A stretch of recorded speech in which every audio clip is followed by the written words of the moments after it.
What is good, my reflections? What is good, my babies? You are over here with Sarethia. Hit that like and subscribe button. We are over here talking about Egypt and Egyptian history. With that being said, we've discussed the pharaohs, we've discussed the gods and goddesses, we've also even discussed the scribes. Now let's talk about the temples. Because we know when we talk about Egyptian history reflection, we will be over here all day because it's very complex and it's so much to get into. And it's a lot that has been destroyed. So, with that being said, let's go back in time long ago, but not that long ago. We are talking about the temples. So, what are temples and what were they consisted of in Egypt? The ancient Egyptians believed that temples were the homes of the gods and the goddesses. Every temple was dedicated to a god or a goddesses, and he or she was worshipped there by the temple priests and the pharaoh. Okay, this is actually right here a temple of Luxor in Egypt. Okay. And as you'll notice on the temples, they'll all have a arch, like as if it's a doorway. Okay, let's keep it going. Symbolism, and the more we get into Egyptian history, you will know that symbolism is everything with them. Okay, it's like pictures without picture. They say pictures say 1,000 words, so keep that in mind. The large temple buildings were made of stone so that they would last forever. Their walls were covered with scenes that were carved into the stone, then brightly painted. These scenes showed the pharaoh fighting battles and performing ritual with gods and goddesses. Okay. One of the most mysterious places in ancient Egypt was inside the temple. Temples were the homes of the gods and goddesses, and very few people were allowed to look inside the temples. But with that being said, let's take a look and let's see. And let's see, because the temples themselves were very complex. So let's talk about it. The pylon, okay?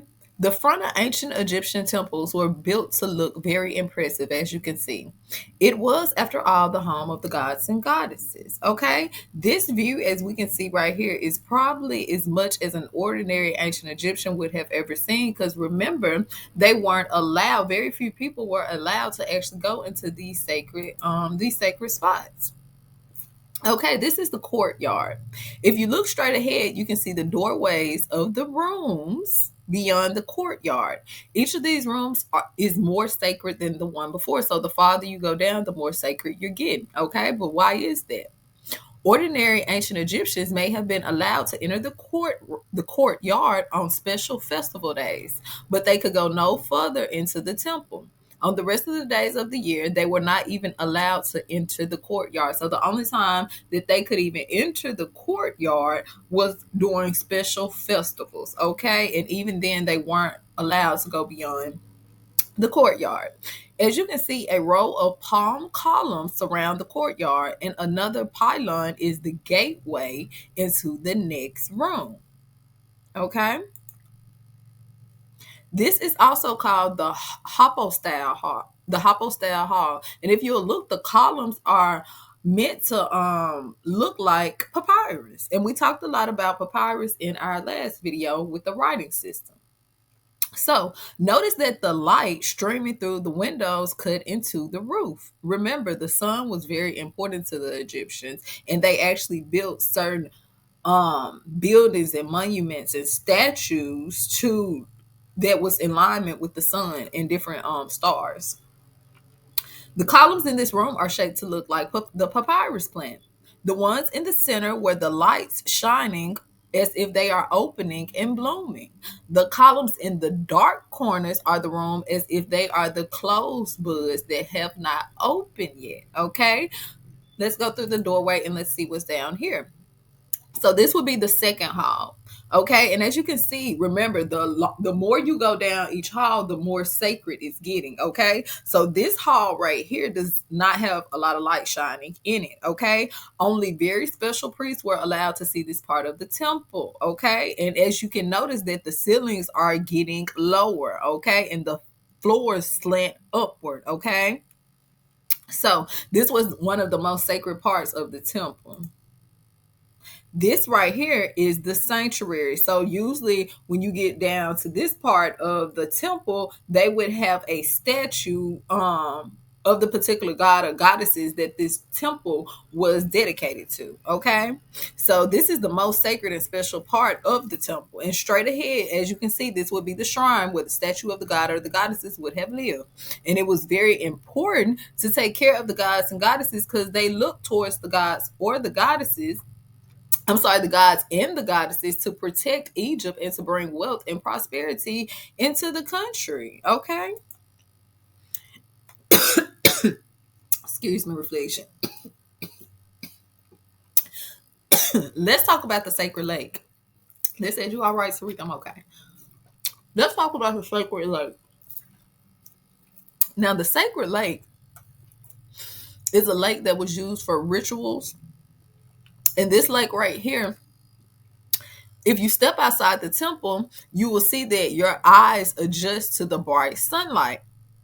And in front of you, it would be a large pool of water. This is the sacred lake, which was once used for temple rituals, reflection. So, usually, wherever you see a temple, they would have a sacred lake. Okay.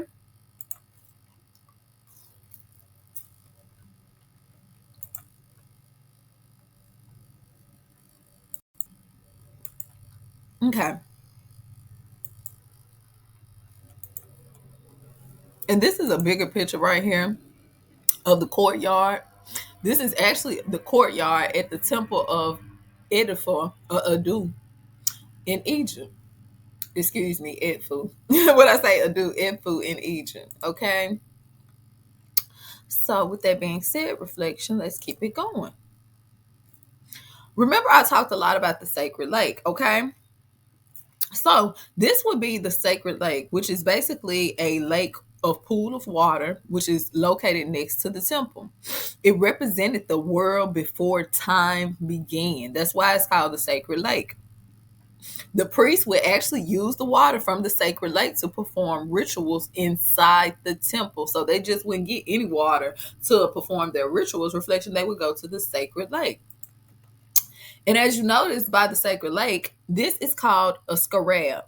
This statue represents the god Khepri, who appeared as a scarab beetle. The ancient Egyptians believed that Khepri pushed the sun across the sky each day.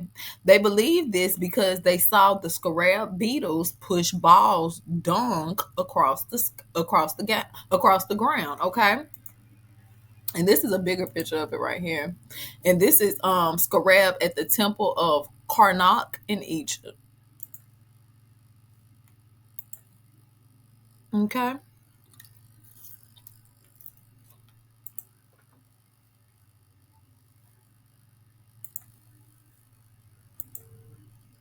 And as you can also see, this is a statue of a priest.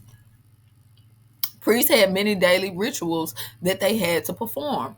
One of their daily rituals was washing themselves and shaving their heads using the water from the sacred lake. So that was part of the priest actually daily routine. They would actually have to wash themselves and shave their heads using the water from the sacred lake.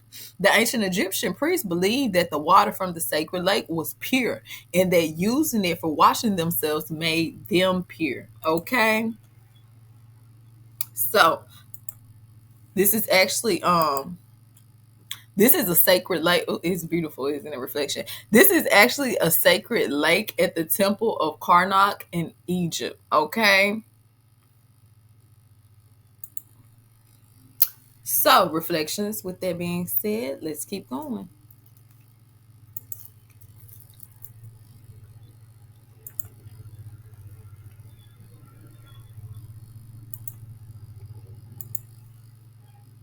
Let's go back to the second hall.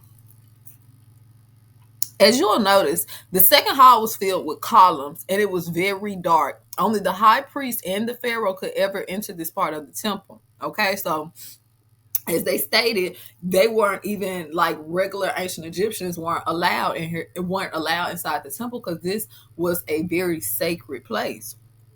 Only the high priest and the pharaoh could enter that part of the temple. The walls of the second hall were decorated and carved and painted scenes showing the pharaoh with gods and goddesses. Okay, so the pharaoh at that time, he would actually be shown in that particular room with different gods and goddesses.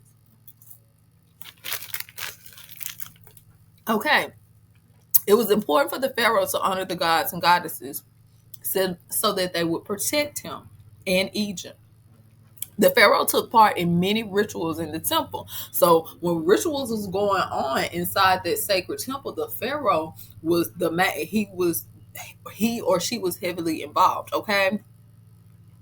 This statue shows the pharaoh Seti the second or Seti the second holding a ram, the animal connected with the god Amun. Okay.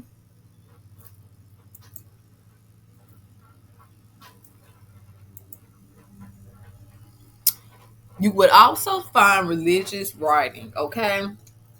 And we see this symbol, if you would notice, Walmart's logo has changed into this particular symbol right here. Remember, their ideas come from somewhere reflection. And if you'll look and dive in more into Egyptian history and their writing system, you will notice that a lot of symbols are symbols that are used today in different logos. Okay. So with that being said, just keep that thought. The writing on this piece of the stone tells a creation story. It comes from the temple in Memphis. The stone was originally part of a temple wall. However, it was later taken from the temple and used for grinding grain. That is why there are thick lines cut in the middle of the stone. Reflection, okay?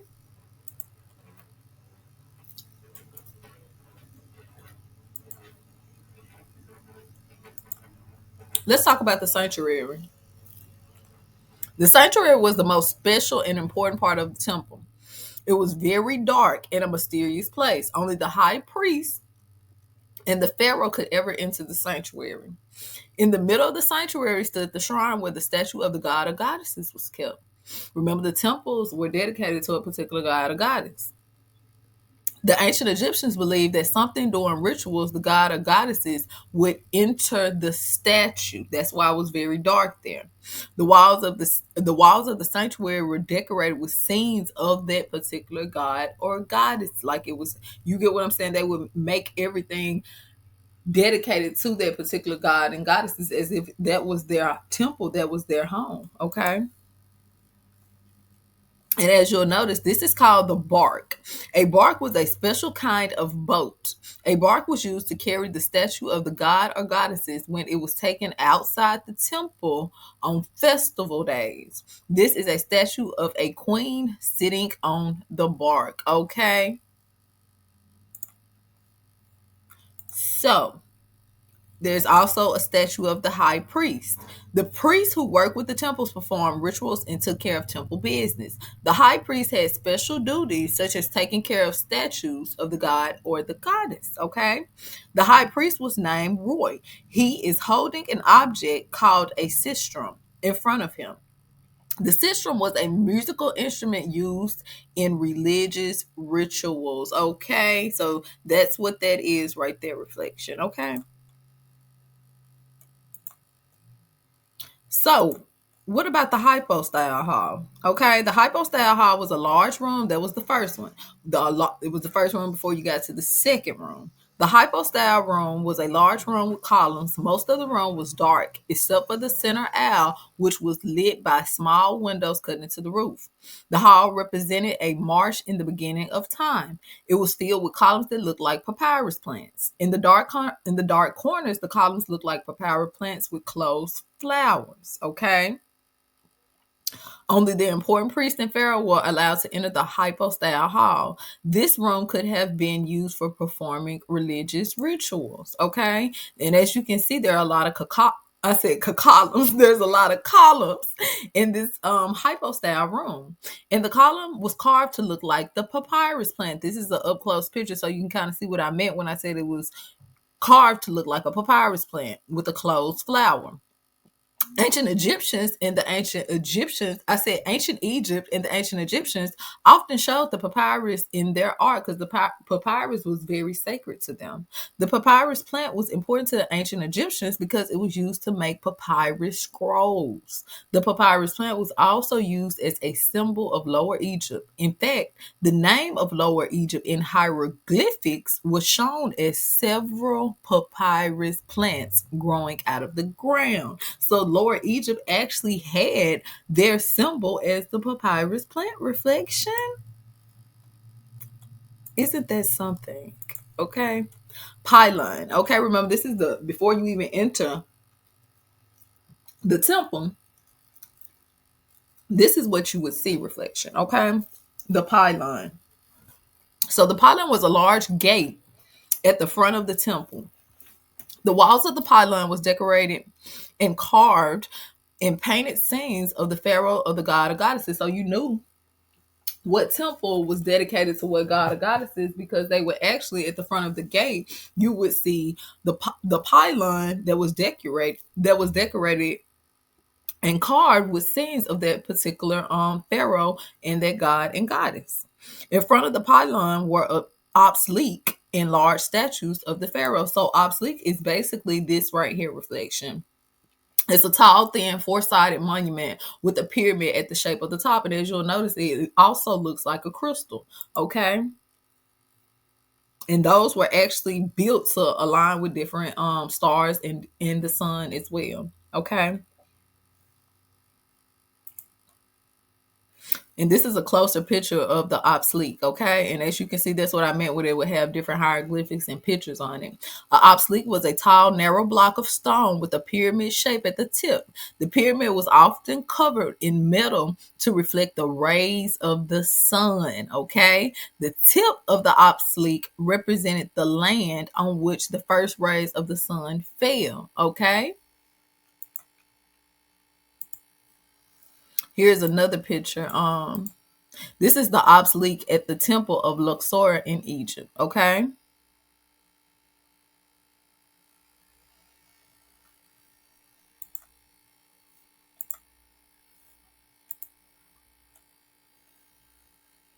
This is the obelisk temple at Karnak in Egypt.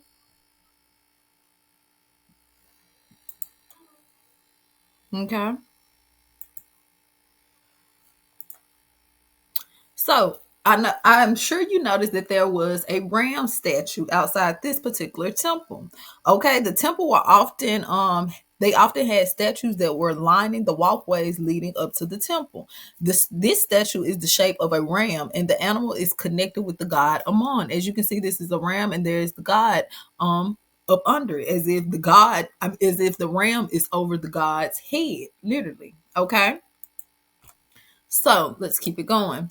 It says an avenue of human headed sphinx at the temple of Luxor in Egypt, or Sphinx. Okay. So there you can actually see them lined up.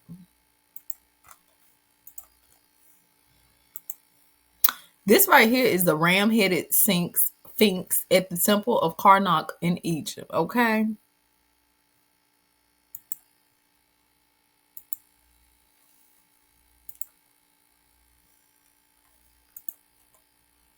And of course, remember, I also told you that they would have the statue of the Pharaoh. Okay, so there were often statues of the Pharaoh placed in front of the temples. The statue is the Pharaoh Ramses II. Pharaohs wanted to have statues of themselves in front of the temples to show that they were close to the god or that particular goddess. Okay. This right here is also a picture of Ramses II at the temple of Luxor in Egypt. Okay.